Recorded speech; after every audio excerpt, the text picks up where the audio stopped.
Thanks for joining us tonight for News 5 at 11. I'm Casey Guest alongside with Eric Stanton, our News 5 political analyst. We just saw the first presidential debate of the 2024 election cycle wrap up about 20 minutes ago. Eric, we'll start with a big picture view. What's your main takeaway of the night? Well, for people, obviously we all know out there that it was not a good night for President Biden. We can say it was, but it absolutely was not. He didn't perform well at all. It kind of goes back to the reason that possibly that we even had this debate early on before the convention.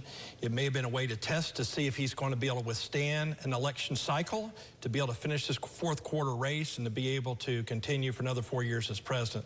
I would be not surprised at all, as we were talking about earlier, that after tonight's performance, if there's not a sizable group of Democrats that start looking at a possible another running mate to run it for this election cycle starting in August, I would not be surprised at all that when they go to the convention in August that they don't nominate somebody else. If they do not, it does not look good for President Biden now going into this. It was absolutely not a good night for him.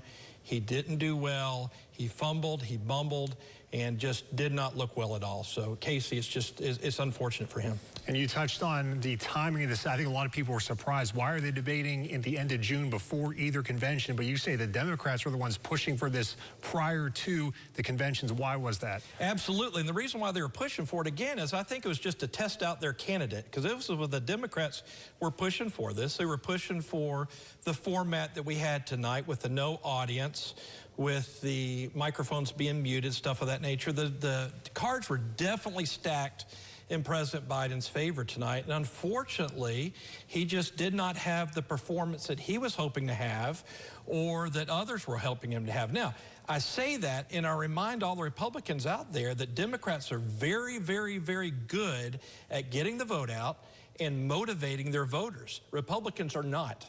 We've seen the last few elections, just in the last couple of years, that Republicans should have won easily the House, Senate, places like that, and did not, because Republicans are not good at getting out the vote, and they're not good at energizing their voters. So just because President Trump did great tonight, you know, I tell the Republicans out there that may be watching this right now, you can't just take the ball and spike it. We still, you know, there's still time on the clock, and that the Republicans need to go out there and make sure that they get the voters excited, and then they're able to go out here and possibly get President Trump reelected in November. All right, Eric, final question for you, maybe about 20 seconds. Okay.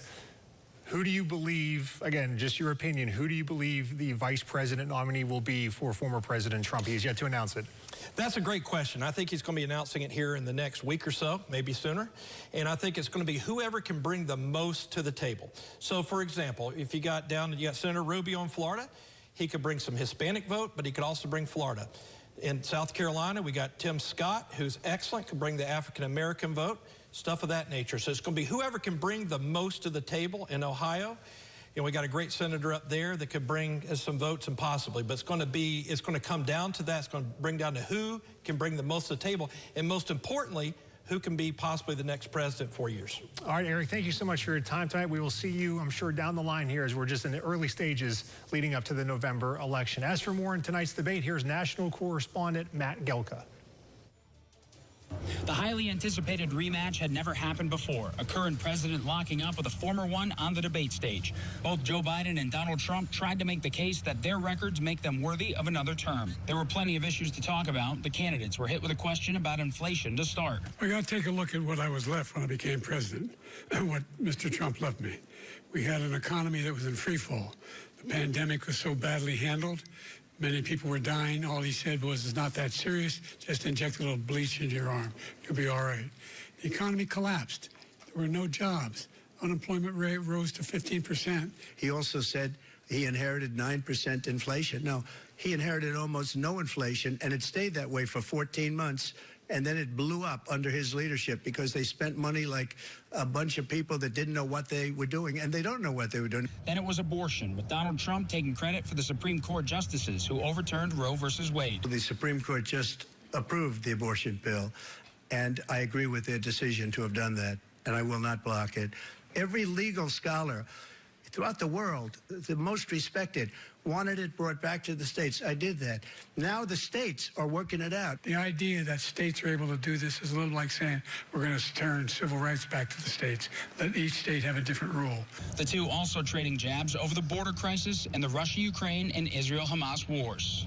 There was no live studio audience to play off of, and the mics were muted, so the opponents couldn't talk over each other. Donald Trump ended up coming off a little bit more measured, maybe more so than we'd see at a Trump rally. It remains to be seen if that will resonate with voters heading into November. Reporting in Atlanta, I'm Matt Gelka.